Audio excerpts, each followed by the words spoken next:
नमस्कार, आप सभी का स्वागत है आपके अपने YouTube चैनल ज्ञान पहचान पर। और आज हम अंग्रेजी ग्रामर का बहुत ही बेसिक सा और महत्वपूर्ण जो टॉपिक है, कंसेप्ट है, उसको क्लियर करने वाले हैं। देखिए, ये चैप्टर या ये वीडियो देखने के बाद आप में से बहुत सारे बच्चों को जो अपना कन्फ्यूज़न रहा है फ्रेज, क्लोज और सेंटेंस से संबंधित, वो बिल्कुल खत्म हो जाएगा। जी हाँ, तो आज का हमारा जो टॉपिक है वो है फ्रेज, क्लोज और सेंटेंस में क्या फ़र्क है, हम कैसे पहचान करेंगे कि ये फ्रेज है, ये क्लोज है या ये सेंटेंस है। तो इन तीनों चीज़ों को पढ़ने से पहले मैं आपसे क्वेश्चन करता हूं, आप में से मुझे कमेंट करके बताइएगा सेंटेंस किसे कहते हैं, वाक्य किसे कहते हैं और ये कितने प्रकार के होते हैं। ये आपके लिए एक क्वेश्चन है छोटा सा, तो कमेंट करके मुझे ज़रूर बताइएगा। अब देखिए, फ्रेज, क्लोज और सेंटेंस, इन तीनों को समझने के लिए बहुत इंपॉर्टेंट है, ध्यान से सुनिएगा। इन तीनों को समझने के लिए आपको ये वीडियो लास्ट तक देखनी है, क्योंकि ये जैसे ही वीडियो कंप्लीट होगी आपको कंप्लीट सेंस इनका समझ में आ जाएगा, तीनों का तीनों। ठीक है, तो बात करते हैं फ्रेज, क्लोज और सेंटेंस की। फ्रेज, जिसको हिंदी में हम वाक्यांश बोलते हैं, क्लोज को हम उपवाक्य बोलते हैं। स्पेलिंग ध्यान से देखिएगा, क्लोज को हम क्या बोलते हैं, उपवाक्य, और सेंटेंस को हम वाक्य बोलते हैं। जनरली सामान्यतः सेंटेंस में पहचान ये होती है कि पहला जो सेंटेंस का जो पहला वर्ड होगा, उसका पहला जो अल्फ़ाबेट होता है वो कैपिटल होता है और लास्ट में फुल स्टॉप आपको मिलता है। ये सेंटेंस की पहचान होती है। अब बात करते हैं कि इन तीनों में कॉमन क्या चीज़ है। तो इन तीनों के अंदर कॉमन चीज़ है ग्रुप ऑफ वर्ड्स, यानी कि शब्दों का समूह। इन तीनों के अंदर आपको शब्दों का समूह जरूर मिलेगा, ये इन तीनों की खास पहचान है। दूसरी हम बात करें, फ्रेज जो है उसके अंदर आपको सब्जेक्ट प्लस में वर्ब, यानी कि क्रिया और कर्ता, इन दोनों का कॉम्बिनेशन नहीं मिलेगा। ये आपको ध्यान रखना है, फ्रेज के अंदर सब्जेक्ट प्लस वर्ब का कॉम्बिनेशन नहीं होता और फ्रेज का कोई कंप्लीट सेंस भी नहीं निकलता है। ठीक है, मैंने बताया है फ्रेज में सब्जेक्ट प्लस वर्ब का कॉम्बिनेशन नहीं होता और इसका कोई कंप्लीट सेंस नहीं निकलता, ये आपको ध्यान रखना है। ठीक है, अब बात करते हैं क्लोज की। क्लोज, जिसको हिंदी में हम क्या कहते हैं, उपवाक्य। ये भी ग्रुप ऑफ वर्ड्स है, शब्दों का समूह, इसी को कहते हैं हम। और खास बात इसमें क्या होती है, ये सब्जेक्ट प्लस वर्ब का कॉम्बिनेशन रखता है। ठीक है, मैंने क्या बताया है, ये सब्जेक्ट प्लस वर्ब का कॉम्बिनेशन रखता है। लेकिन क्या ये कंप्लीट सेंस देता है? जी हाँ, ये कंप्लीट सेंस दे भी सकता है और कंप्लीट सेंस ना भी दे, ये आपको ध्यान रखना है। तो क्लोज में हमने क्या कहा है कि ये कंप्लीट सेंस दे भी सकता है और कंप्लीट सेंस ना भी दे, लेकिन इसमें सब्जेक्ट प्लस वर्ब का कॉम्बिनेशन होता है।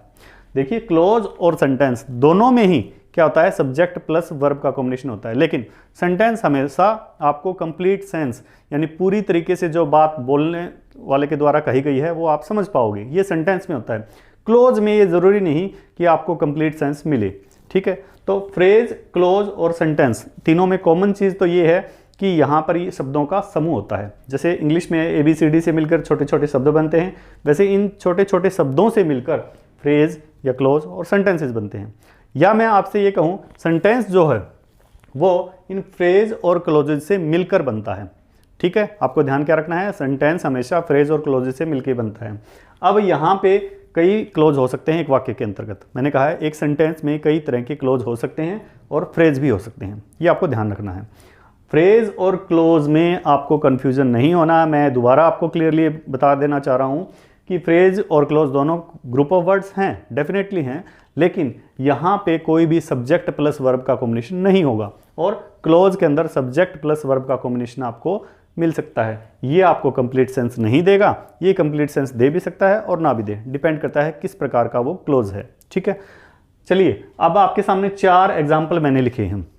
और अगर मैं बात करूं क्लोज की, मैं पहले सेंटेंस की बात नहीं कर रहा, मैंने यहाँ पे 4 सेंटेंसेस लिखे हैं। मैंने कहा था सेंटेंस में क्या पहचान होती है कि पहला जो होगा वो कैपिटल लेटर होगा और लास्ट में फुल स्टॉप होगा। तो आप यहाँ पे देखिएगा, यहाँ पे I like the ice cream with chocolate, यहाँ पे पहला कैपिटल लेटर है और लास्ट में आपको फुल स्टॉप दिखाई दे रहा है। दूसरे वाक्य में भी पहला जो लेटर है वो कैपिटल है और लास्ट में फुल स्टॉप है। तीसरे में भी ऐसा ही है और चौथे में भी ऐसा ही है। तो मैंने आपको बता दिया कि सेंटेंस का मतलब क्या होता है, a group of words which makes a complete sense is called a sentence. और पहचान के लिए मैंने आपको बताया है कि वहाँ पे पहला लेटर कैपिटल होगा और लास्ट में फुल स्टॉप होगा। यहाँ तक समझ में आ गया होगा आई थिंक। ना कुछ समझ में आए तो आप मुझे कमेंट जरूर करिएगा। अब हम इस विषय पे चर्चा बाद में करेंगे, किस प्रकार का वाक्य है, सेंटेंस किस प्रकार का, हम उस पर बात नहीं कर रहे।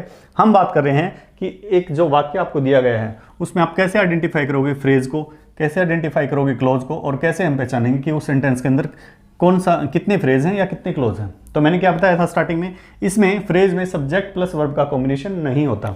तो आप यहाँ पे देखिए, ये है आई यानी कि सब्जेक्ट है वाक्य का और ये है वर्ब। तो subject plus verb I like, ठीक है, और ये पूरा पूरा वाक्य है। लेकिन हमें ध्यान से क्या देखना है, सब्जेक्ट प्लस वर्ब जहां पे होता है वो क्लोज होता है, मैंने आपको कहा था, और वो अपना कंप्लीट सेंस दे भी सकता है और ना भी दे सकता। I like the ice cream, right. तो आई लाइक द आइसक्रीम, ये क्या हुआ आपका पूरा का पूरा एक क्या हुआ, क्लोज हुआ।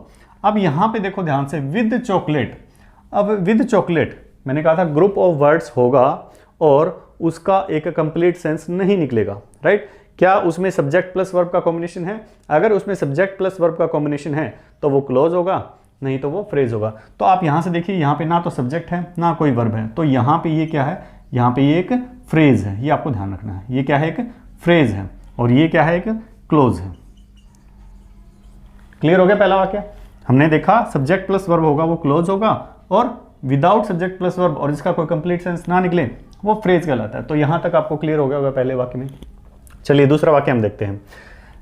पहला वाक्य और दूसरा वाक्य सेंस में दोनों, मीनिंग में, अर्थ में दोनों सेम है, लेकिन मैंने उनको अलग अलग तरीके से लिखा है। आपको पता है इंग्लिश में हम जो वाक्य हैं एक ही वाक्य को कई तरीके से लिख सकते हैं। तो यहां पे कहा गया कि I like the ice cream with chocolate, मुझे आइसक्रीम पसंद है चॉकलेट के साथ में। यहां पे क्या कर रखा है, ही लाइक्स द आइसक्रीम, सिर्फ सब्जेक्ट चेंज हुआ है, he likes the ice cream which has chocolate. Clear होगी ये बात आपको? तो सेंस ऑलमोस्ट सेम है इनका। अगर मैं यहां पे बात करूं कि यहां पे फ्रेज कौन सा है या क्लोज है कि नहीं है, ये आपको ध्यान रखना। मैंने कहा था फ्रेज में सब्जेक्ट प्लस वर्ब कॉम्बिनेशन नहीं होगा और उसका कोई अर्थ नहीं निकलेगा, लेकिन क्लोज में सब्जेक्ट प्लस वर्ब कॉम्बिनेशन होगा और उसका अर्थ निकल भी सकता है और नाम भी निकले, ठीक है। तो सब्जेक्ट प्लस वर्ब है भाई, बिल्कुल है, ठीक है। यहां पे आप देखिए which has ice cream which has chocolate, यहां पे देखिए आइसक्रीम विच हैज चॉकलेट, तो ये सब्जेक्ट है और ये वर्ब है, तो यहां पे भी सब्जेक्ट प्लस वर्ब है, तो ये भी क्या है, क्लोज है, और ये भी क्या है, क्लोज है। क्लियर समझ में आ गया होगा आपको? सब्जेक्ट प्लस वर्ब हो, उसका सेंस निकले, क्लोज होगा।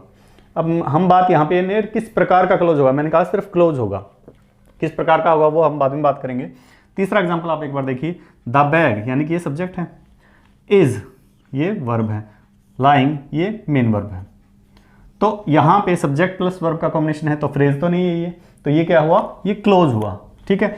The bag is lying on the table, यहां पे आप ध्यान दीजिए, ऑन द टेबल में क्या कोई सब्जेक्ट है, क्या इसमें कोई वर्ब है, नहीं है, तो ये क्या हुआ, एक फ्रेज हुआ। यही बस आपको ध्यान रखना है, ये एक फ्रेज है, ठीक है। तो क्लोज और फ्रेज को आप एक वाक्य में आसानी से पहचान सकते हो। आई थिंक मुझे ये क्लियर हो चुका है कि आप लोगों को ये चीज समझ में आ गई होगी कि क्लोज और फ्रेज में क्या अंतर है, आप कैसे पहचानोगे एक वाक्य के अंतर्गत। नेक्स्ट हम बात इसमें देखते हैं, ही हेल्प्ड मी, सब्जेक्ट है और वर्ब है। क्लियर हो गया? तो सब्जेक्ट और वर्ब है, तो ये क्या हुआ, close, yes. But I couldn't score good marks, तो आई कुडंट स्कोर, यहाँ पे देखो ये सब्जेक्ट और ये कुड जो है ये एक मॉडल वर्ब है, यानी कि वर्ब तो हुई ना, तो ये भी क्लोज है और ये भी क्लोज हुआ। अब लास्ट में आप देखिएगा, good marks in the exam, देखिए ग्रुप ऑफ वर्ड्स है, लेकिन क्या इसमें सब्जेक्ट है, नहीं है, क्या इसमें वर्ब है, नहीं है, इसका मतलब ये क्या हुआ, ये एक फ्रेज हुआ। तो मैंने आपको क्लियरली समझा दिया यहाँ पे कि फ्रेज और क्लोज को आप कैसे पहचानोगे एक वाक्य में। जब आपको एक पूरा लेंथी वाक्य दिया गया हो तो उसमें आप कैसे क्लोज और फ्रेज को पहचानोगे, आप इस तरह आपको ध्यान रखना है, ठीक है। दोबारा बता देता हूं, सब्जेक्ट प्लस वर्ब का कॉम्बिनेशन अगर नहीं है, ठीक है, और उसका कोई कंप्लीट सेंस नहीं निकल रहा, तो वो क्या होगा, वो फ्रेज होगा। और इसमें सब्जेक्ट प्लस वर्ब का कॉम्बिनेशन दे रखा है, आपको ये सेट दे रखा है, तो वो क्लोज होगा। और एक वाक्य में एक से ज़्यादा क्लोज हो सकते हैं, एक से ज़्यादा फ्रेज हो सकते हैं। एक वाक्य जो लंबा जो वाक्य होता है, लेंथी जो वाक्य होता है, उसमें कई सारे फ्रेज हो सकते हैं, कई सारे क्लोजेज हो सकते हैं। फ्रेज और क्लोजेज से मिलकर ही एक वाक्य बनता है। क्लियर हो गया आपको? ठीक है, चलिए ये चारों के चारों एग्जाम्पल आपको क्लियर हो गए होंगे। अगर आप इसका स्क्रीनशॉट लेना चाहो तो आप इसका स्क्रीनशॉट ले सकते हो। फिर मैं आपको क्लोज की कुछ बातें और बताता हूँ। जल्दी से इसका स्क्रीनशॉट ले लीजिए। ले लिया होगा स्क्रीनशॉट? चलिए अब हम बात करते हैं आगे। मैं इसको रब कर देता हूँ एक बार, और आप मुझे ये बताइएगा कि क्लोज जो है, यानी कि जिसको हम हिंदी में उपवाक्य कह रहे हैं, ये क्लोज कितने प्रकार के होते हैं? क्लोज कितने प्रकार के होते हैं? एक्चुअल में क्लोज के मैं यहाँ पे दो पार्ट्स मानता हूँ, ठीक है। क्लोज एक वाक्य में दो तरीके से हो सकते हैं। एक होता है मेन क्लोज और दूसरा होता है सबऑर्डिनेट क्लोज। एक minute, main close and subordinate close. दूसरा होता है सबऑर्डिनेट क्लोज। ठीक है, जो मेन क्लोज है इसको हम इंडिपेंडेंट क्लोज और सबऑर्डिनेट क्लोज को हम डिपेंडेंट क्लोज के नाम से जानते हैं, डिपेंडेंट क्लोज। या मैं ये कहूं, आप ये देख लीजिए, इसको याद रखने का, एक डिपेंडेंट क्लोज होता है, एक इंडिपेंडेंट क्लोज होता है। आप इसको ऐसे याद रखिएगा, आपको जल्दी आसानी से याद होगा। क्लोज एक डिपेंडेंट होता है और एक इंडिपेंडेंट होता है। क्या फर्क है इन दोनों के अंतर्गत, ये देखते हैं एक बार। यहां पे मैं आपके सामने कुछ एग्जाम्पल लिखूंगा और हम देखेंगे कि कैसे हम डिपेंडेंट और इंडिपेंडेंट क्लोज को पहचान सकते हैं। देखिएगा, यहां पे मैं एक वाक्य लिख रहा हूं, when she came here. When she came here, I saw him and I greeted him. तो सबसे पहले हम बात करें, ये पूरा वाक्य है क्योंकि पहला जो वर्ड लेटर है वो कैपिटल में है और लास्ट में फुल स्टॉप है, तो ये सेंटेंस है, राइट। अब हम देखते हैं इस क्लोज की हम बात करते हैं। क्लोज का मतलब हिंदी में उपवाक्य होता है। मैंने कहा दो तरह के क्लोज होते हैं, डिपेंडेंट क्लोज और इंडिपेंडेंट क्लोज। डिपेंडेंट क्लोज कौन सा क्लोज होगा? डिपेंडेंट क्लोज का मतलब ये है कि एक ऐसा उपवाक्य जो किसी दूसरे के ऊपर आधारित हो, या मैं ये कहूं जिसका हम जब अर्थ निकालेंगे तो उसका हमें पूरा अर्थ ना मिले, उसको हम डिपेंडेंट क्लोज कहते हैं। जबकि इंडिपेंडेंट क्लोज क्या होता है? स्वतंत्र होता है, बिल्कुल डिपेंड नहीं होता किसी के ऊपर और उसका एक कंप्लीट सेंस भी आपको मिलेगा। तो यहां पे आप बात कीजिए कि ये वाक्य देखिए आप, When she came here, when she came here, समझिए इस बात को। I saw him, अब आप मुझे बताइएगा I saw him, क्या इसका पूरा सेंस निकल रहा है? मैंने उसे देखा था। तो यहां पे ये डिपेंडेंट हुआ कि इंडिपेंडेंट हुआ, आप मुझे कमेंट करके बताइएगा। सब्जेक्ट है, वर्ब है और ऑब्जेक्ट भी दे रखा है और इसका कंप्लीट सेंस भी निकल रहा है, तो ये इंडिपेंडेंट क्लोज हुआ। मैंने I see के रूप में इसको लिखा है, ठीक है। और यहां पे हम बात करते हैं I greeted him, अगेन ये इसका एक कंप्लीट सेंस निकल रहा है, तो ये भी क्या है? एक इंडिपेंडेंट क्लोज हुआ। लेकिन जब आप इसकी बात करते हैं, when she came here, अगर मैं आपको ये बोलता हूं जब वो यहां आई थी, अब आप कहोगे आगे क्या? तो इसका कोई सेंस तो निकल ही नहीं रहा है। यानी इसका सेंस तब निकलेगा जब मैं आगे की बातें आपको बताऊंगा, राइट। समझ में आ रही है ना बातें? जब मैं अकेला इसको अगर आपके सामने बोलता हूं तो इसका कोई सेंस नहीं निकलेगा, लेकिन जब ये बातें इसके अंदर ऐड कर दी जाती हैं तो इसका कंप्लीट सेंस निकलता है। तो यानी ये जो व्हेन शी केम हियर, ये जो है ये डिपेंडेंट क्लोज है। क्लियर होगी ये बात? ये क्या है? डिपेंडेंट क्लोज है। तो क्लोज में आपको इंडिपेंडेंट और डिपेंडेंट दोनों प्रकार के क्लोज का ध्यान रखना है। डिपेंडेंट जो क्लोज होगा वो डिपेंड करेगा बाकी सेंटेंस के पार्ट्स के ऊपर, जबकि इंडिपेंडेंट जो क्लोज होता है वो फ्री होता है, उसका एक कंप्लीट सेंस निकलता है। अब आप यहां पे देखिएगा, मैंने कहा था स्टार्टिंग में आपको कि क्लोज के अंदर सब्जेक्ट प्लस वर्ब का कॉम्बिनेशन आपको मिलेगा और उसका एक कंप्लीट सेंस हो भी सकता है और नहीं भी हो सकता है। तो यहां पे जो डिपेंडेंट क्लोज है इसमें सब्जेक्ट प्लस वर्ब है लेकिन इसका कंप्लीट सेंस नहीं है, कंप्लीट अर्थ नहीं निकल रहा। लेकिन यहां पे सब्जेक्ट प्लस वर्ब भी है और कंप्लीट सेंस भी निकल रहा है, ठीक है। तो यहां पे ये क्लोज हुआ, एक डिपेंडेंट है और एक इंडिपेंडेंट है। चलिए मैं एक एग्जांपल और लिखता हूं आपके सामने यहां पे। I will wait here until he comes. अब ये एग्जाम्पल जो मैंने आपके सामने लिखा है, I will wait here until he comes, तो इसमें आप मुझे कमेंट करके बताइएगा कि क्या इसमें कोई इंडिपेंडेंट या डिपेंडेंट क्लोज है या नहीं है। पहली बात तो आप बात कीजिएगा कि क्या इसमें क्लोज है या फ्रेज है। अगर क्लोज है तो कौन सा है और अगर फ्रेज है तो कौन सा है। और यदि क्लोज भी आप बता दीजिएगा कि हाँ इसमें क्लोज है, तो आप मुझे बताइएगा डिपेंडेंट कौन सा है और इंडिपेंडेंट कौन सा है। जल्दी से कमेंट करके मुझे बताइएगा। चलिए एक बार देख लीजिए इस वाक्य को और कमेंट करिए मुझे। आई विल वेट हेयर, मैं यहां इंतजार करूंगा, ठीक है, अंटिल ही कम्स। तो आप मुझे बताइए कौन सा वाक्य इसमें एक दूसरे के ऊपर डिपेंड है। अंटिल ही कम्स, जब तक वह क्या, जब तक वह क्या कंप्लीट सेंस मिल रहा है? नहीं। तो ये जो है ये डिपेंडेंट क्लोज है। और यहां पे देखो आई विल वेट हियर, मैं क्या करूंगा? इंतजार करूंगा।